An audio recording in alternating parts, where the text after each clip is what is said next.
جژنا قوربانê bi çi rengî li her du taxan derbas bû؟ هلا براستي ججنا قرباني يعني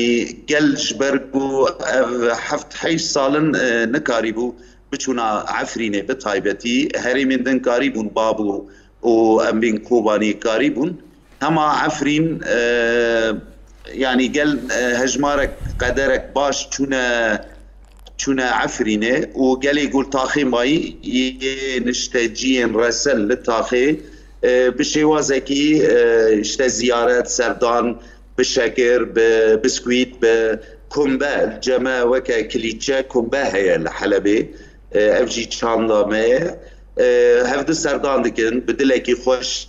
هيفي المزن كو بشتي عيدي جي بشتي جاجني هجمارك مزن كاروانك درباسي عفريني بباراستن ومسوغري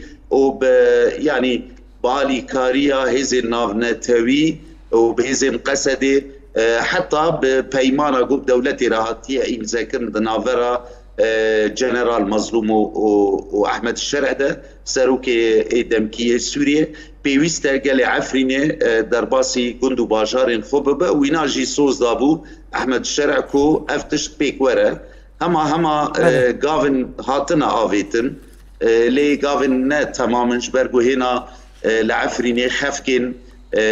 رواندني خفكن كشتني هنا لو رجل هنا جي بمسوغري درباسي عفرين نبيه اما قال يقول تاخي مانا براستي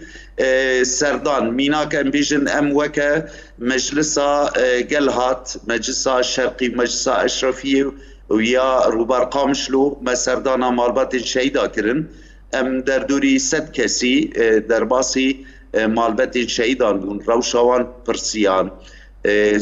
او ججنوان بيروز كري يعني اف عادات وتقاليد روشتو